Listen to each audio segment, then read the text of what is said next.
Hugo et Solène, vous êtes venus sur le plateau des Glières, à Torrenglières d'abord et sur le plateau en ce dimanche. Qu'est-ce qui vous a conduit sur ce haut lieu de la résistance?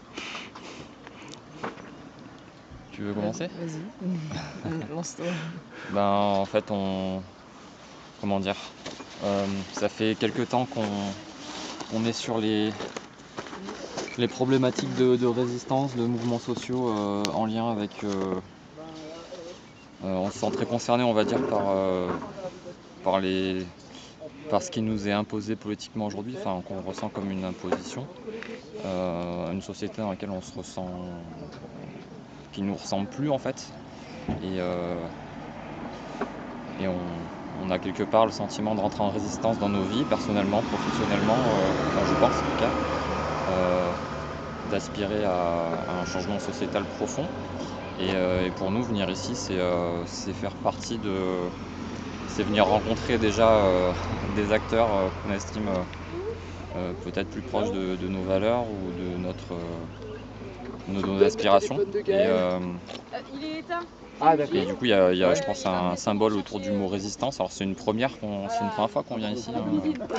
Oui, c'est un petit peu aussi par curiosité parce qu'on est du coin, mais finalement on n'a jamais participé à ce rassemblement et on ne connaît pas vraiment le lieu. Donc c'est à la fois, je pense, pour pouvoir échanger avec d'autres et avoir le sentiment d'appartenir à un mouvement, d'appartenir à une énergie qui va vers un changement qui nous parle, et puis à la fois aussi pour découvrir le lieu, l'histoire. C'est une occasion de se ressourcer? Ouais, peut-être. Si par ressourcer, les rencontres sont toujours ressourçantes. Le fait de sentir, ça me fait un peu penser au discours de Sandrine Rousseau hier, en disant que quand elle est à l'Assemblée nationale, elle sent toute la puissance, du système qui s'impose à elle, quoi. Et venir dans ces lieux-là où il y a une écoute, il y a des débats fertiles, on va dire, des échanges fertiles, c'est ressourçant, parce que c'est vrai que dans plein d'aspects de la vie quotidienne, on se sent en décalage de plus en plus, en décalage quand on fait des choix un peu radicaux dans sa vie, de changer de voie, de changer de pratique, de changer sa vision, son ontologie peut-être, sa vision par rapport, son rapport par rapport aux autres, son rapport par rapport aux non-humains, aux diversités de genre.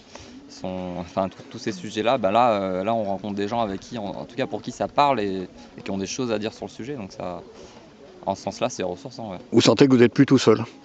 Ouais, on le sait, je pense, moi personnellement, je sais que je dis on, mais je sais qu'on n'est pas tout seul, mais il y a quand même un sentiment d'être quand même face à une machine qui impose, sans peut-être en avoir conscience, mais sa vision qui s'est construite sur des siècles.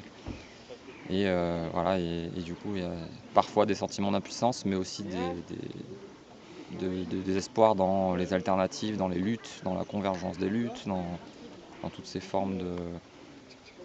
Ouais, moi je nourris l'espoir là-dedans, en fait, dans la construction des alternatives, dans l'essaimage, dans la convergence des luttes sociales, écologistes. Voilà. Ça fait du bien, Solène, d'être venue?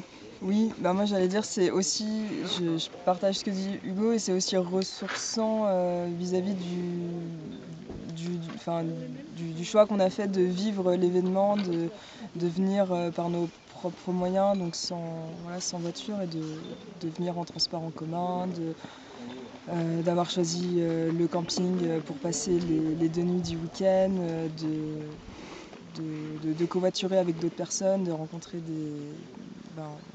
de rencontrer des nouvelles personnes, tout simplement, de vivre l'événement en extérieur et en montagne aussi.